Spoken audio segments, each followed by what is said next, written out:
Bismillahirrahmanirrahim. Assalamualaikum warahmatullahi wabarakatuh. Bertemu kembali kita dalam video dalam bab 2 bentuk piawai, dan kita standard pembelajaran kita untuk hari ini ialah untuk mengenal dan menulis nombor dalam bentuk piawai. Jadi sebelum ini awak semua adik-adik dah belajar menentukan angka bererti dan juga membundarkan angka bererti. Jadi kita hari ini nak sambung macam mana kita nak kenal dan juga tulis nombor dalam bentuk piawai.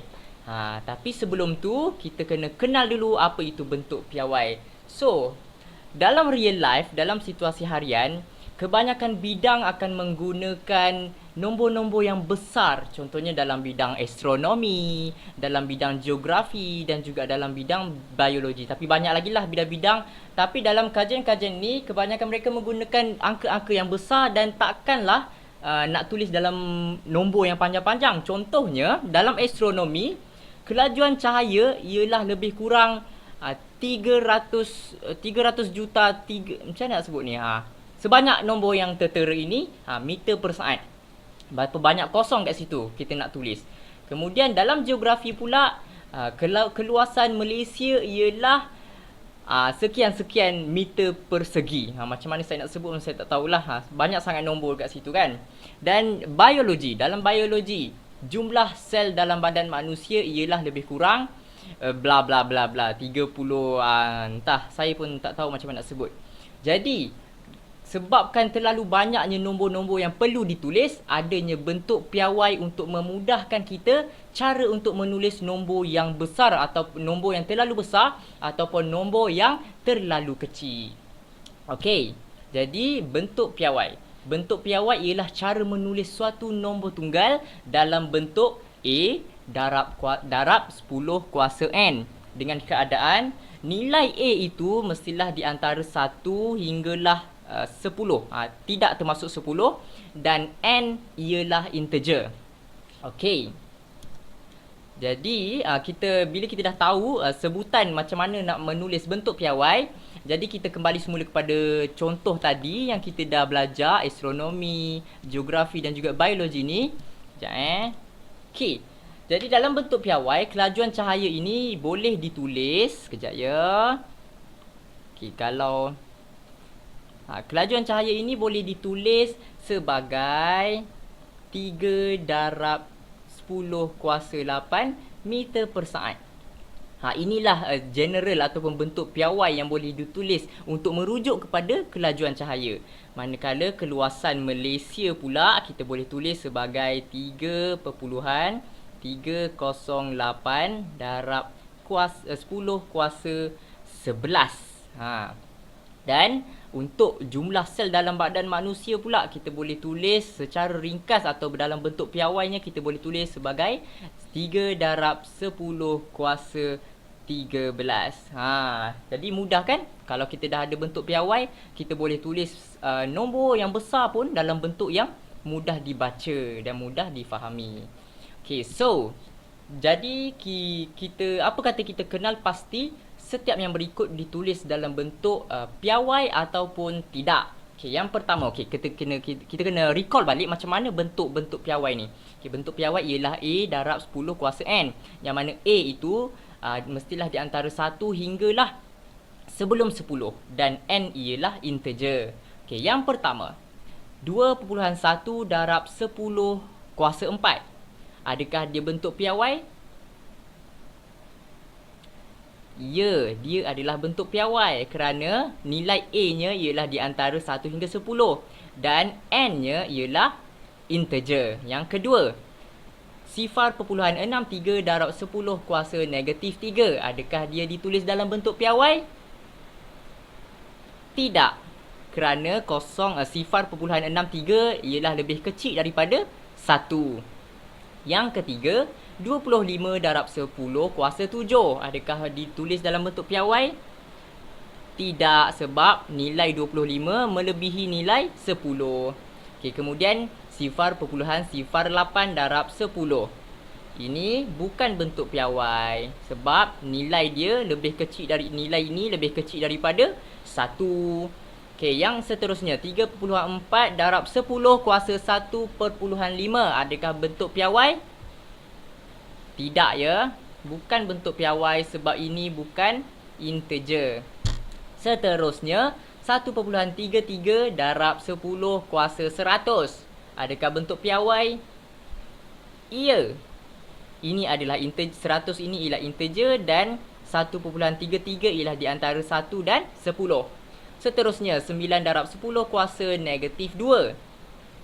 Ya, ditulis dalam bentuk piawai. 7 darab 10 kuasa setengah.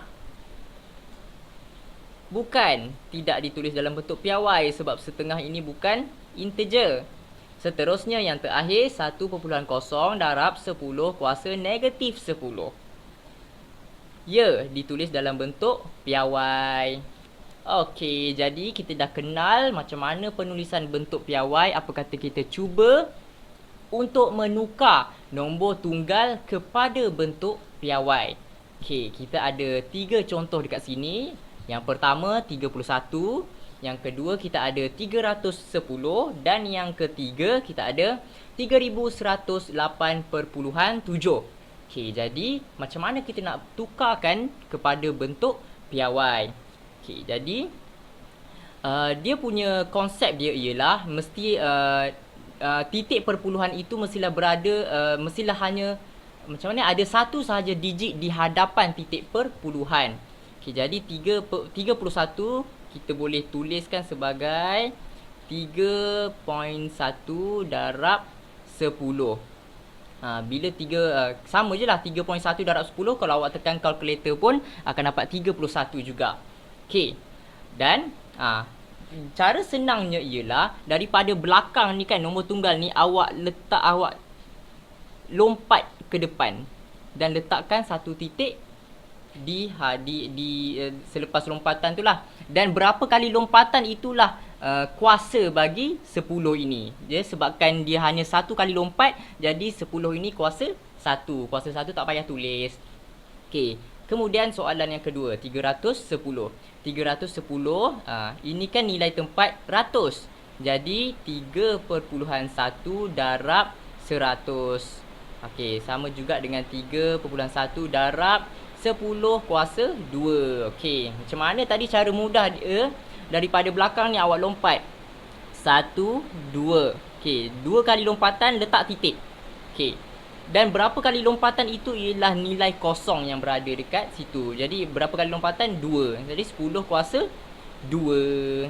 Okey. Dan kemudian soalan yang ketiga pula ialah ini ialah nilai tempat ribu. Jadi bila nilai tempat ribu kita boleh tulis 3.1087 darab 1000. Okey, ataupun 3.1087 darab 10 kuasa 3. Macam mana nak tahu dia 3 ke, kuasa 2 ke, kuasa 1 ke? Tengok ni. Nilai titik perpuluhan ni kan, berapa kali kita bergerak ke kiri? 1, 2, 3. 3 kali. Jadi nilai dia punya kuasanya ialah 3. Ataupun kita boleh cakap dia sebagai 1000 lah. 30. 3 kali sifar. Okey. Okey, itu cara kita nak tukar nombor tunggal kepada bentuk piawai bagi nombor tunggal. Tapi macam mana pula kalau kita diberi perpuluhan? Okey, macam mana kita nak tukarkan nilai perpuluhan ini kepada bentuk piawai? Okey, kita tengok sini ialah nilai tempat bagi per 10. Okey. Jadi kalau nak tukarkan bentuk piawai, mestilah nombor bukan sifar yang berada di hadapan titik perpuluhan. Ini kan sifar, jadi tak boleh, dia kena nilai bukan sifar. Okey, jadi kita perlu gerakkan satu kali ke belakang.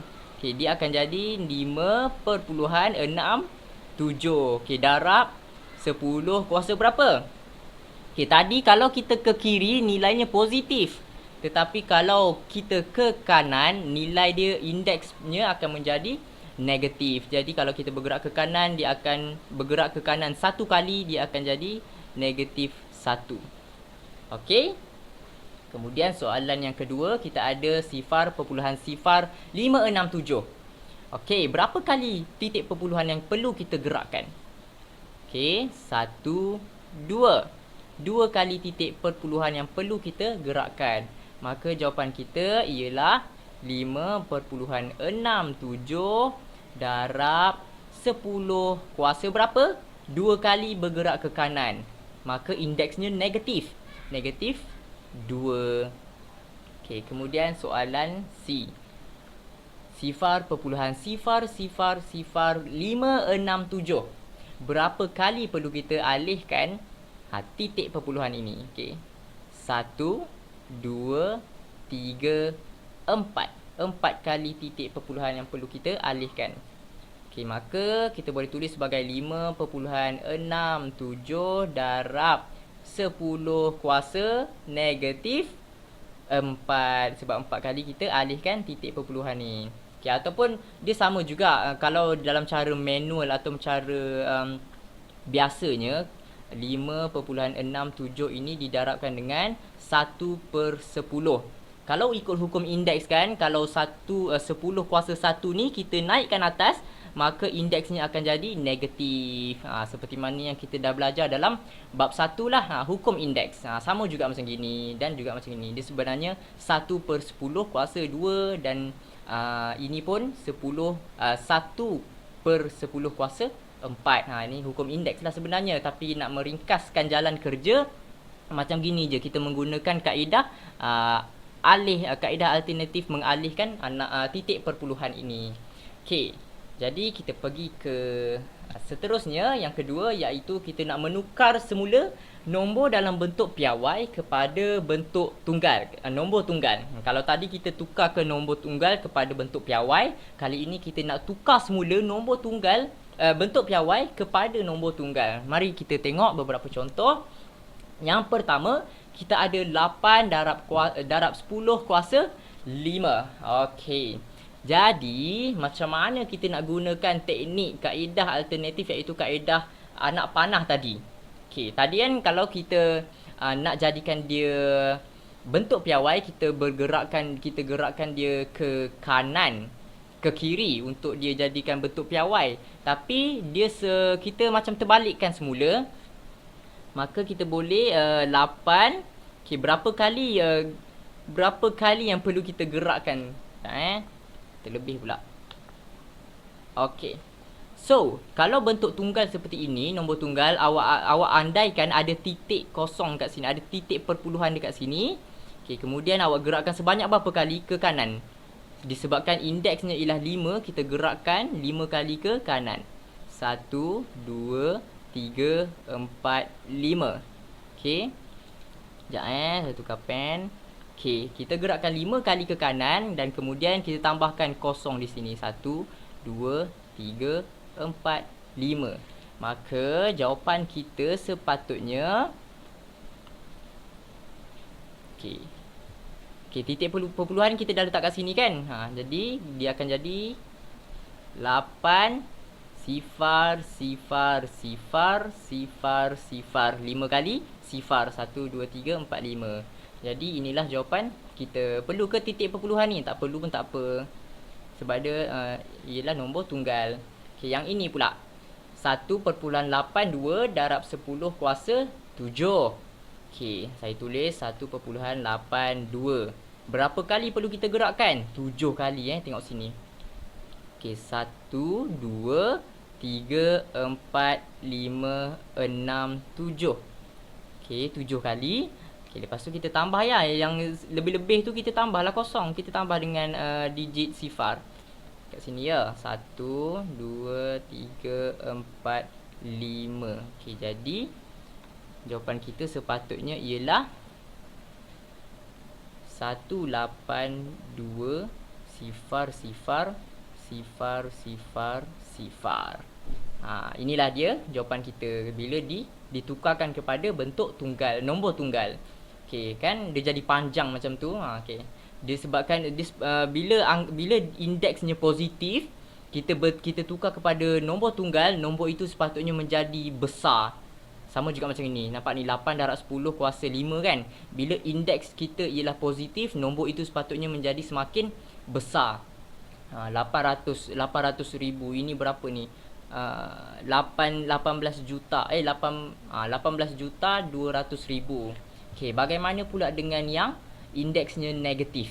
Bila indeksnya negatif, maka nombor ini sepatutnya menjadi lebih kecil kalau kita tukarkan kepada bentuk nombor tunggal. Okey, jadi 2.7 ini disebabkan indeks kita ialah negatif, kita perlu alihkan ke kiri supaya dia menjadi lebih kecil. 1, 2, 3, 4. Okey, tukar pen sekejap. Okey, jadi yang apa nak buat dekat lompat-lompat lompatan ni? Tambahlah kosong, sifar. 1, 2, 3. Okey, sampai sini je ke? Tak. Yang kita alihkan ialah titik perpuluhan. Jadi mestilah ada titik perpuluhan dekat sini. Bila ada titik perpuluhan, kat depan ni mesti ada digit. Digit sifar lah. Okey, jadi jawapan kita sepatutnya akan menjadi sifar perpuluhan sifar 27.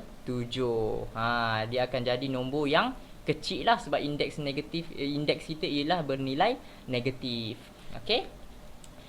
So, bentuk piawai bagi sistem metrik. Okey, sistem metrik ni banyak digunakan dalam ukuran-ukuran dalam real life kita lah, dalam situasi harian. Selalunya yang kita jumpa lah kilo ni, kilogram, kilometer. Kemudian apa? Senti, sentimeter, sentimeter lah, ukuran panjang kan. Milimeter, mikro. Banyak, sebenarnya banyak lagi, tetapi yang kebanyakan yang kita guna ialah kilo, sentimeter, mili ni kan. Okay, tapi sebenarnya banyak lagi.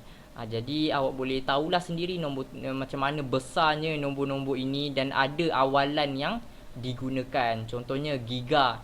So selalunya dalam storage phone kita gunakan gigabyte, terabyte, gigabyte kan. Awak beli internet 30 gig. Gig tu merujuk kepada GB. GB tu ialah gigabyte. Inilah sebanyak mana byte yang digunakan awak. Okey, jadi macam mana pula? Okey, jap. Sebelum tu, okey. Ini awak nombor-nombor ni awalan ni awak boleh rujuklah dalam buku teks muka surat 39. Okey. Dan macam mana kita nak menukar ukuran sistem metrik kepada bentuk piawai? Contohnya kita diberi 3050 terabyte, nak tukar kepada byte. Terabyte kepada byte. Okey. Mula-mula kita tulis dulu 3050 terabyte ni. Terabyte ialah 10 kuasa 12 byte. Maksudnya kita tukarkan awalan tera ni kepada bentuk piawai dia. 3050 darab 10 kuasa 12 byte. Kemudian kita nak tukarkan kepada byte. Okey, lepas tu tapi kena ingat bahawa yang 3050 ini belum lagi ditukar dalam bentuk piawai. Jadi kita tukar dulu dalam bentuk piawai. Saya gerakkan, saya tukar pen lah biar awak nampak sikit kan. Macam mana nak tekan ni? Okey. Ini kan 3050, jadi saya gerakkan ke kiri. 1 2 3. Okey. Jadi susahnya nak tekan. Okey, dia akan jadi 3.05 darab 10 kuasa berapa ni? 3 kali kita gerakkan, kuasa 3. Okey, kuasa 3. Okey, buat dulu kurungan. Okey, darabkan pula dengan 10 kuasa 12 byte. Okey, kemudian awak dah belajar hukum indeks. Bila asasnya sama, indeksnya kita boleh operasi darab, asas sama, jadi indeksnya kita boleh tambahkan. Jadi 3.05 ni darab 10 kuasa 3 tambah 12 byte. Jadi apa jawapan kita? 3.05 darab 10 kuasa 15 byte. Inilah jawapan kita. Dah tukar dah terabyte kepada byte kan. Asalnya 12, sekarang dah 15. Okey, kemudian sifar perpuluhan sifar 57 nanometer kepada meter. Macam mana kita nak tukar ni? Sama juga jalan kerja dia. Kita tulis dulu sifar perpuluhan sifar 57 dan kita tukarkan nano ni berapa? Nano ni kuasa berapa? 10 kuasa negatif 9 nano ni sangat kecil. Okey, meter. Okey. Kemudian kita perhatikan dekat sini masih lagi belum dalam bentuk piawai sebab dia titik perpuluhannya berada di hadapan, terlalu ke hadapan, bukannya berada di nilai digit sebelum sifar yang pertama. Jadi saya perlu gerakkanlah. Saya perlu gerakkan titik perpuluhan itu. Okey, saya gerakkan berapa kali ni? 1, 2, 3. Kena gerakkan 3 kali. Okey, jadi saya perlu gerakkan sebanyak 3 kali. Okey, kejap Okey, 3 kali kan. Jadi dia akan jadi 5 sekejap. Okey. 5.7 darab 10 kuasa. Sebabkan kita gerakkan 3 kali, negatif 3. Okey kan, daripada kecil kepada menjadi besar. Okey, jadi dia negatif 3. Okey, saya letak dulu kurungan. Okey, supaya tak keliru, darab 10 kuasa negatif 9 meter. Okey, macam tu. Lepas tu, okey, sama juga macam yang sebelah ni. Kita tengok kepada indeksnya 5.7 darab 10. Okey, bila asas sama, operasi darab, indeksnya kita boleh tambahkan.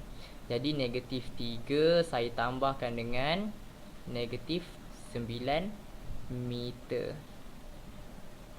Okey. Lepas tu apa mudahkan? 5.7 darab 10 kuasa negatif 12 meter. Okey, jadi kita dah tukarkan sifar perpuluhan sifar 57 nanometer kepada meter, iaitu sebanyak 5.7 darab 10 kuasa negatif 12 meter. Okey, itu antara contoh lah macam mana kita nak tukarkan ukuran sistematik kepada bentuk piawai.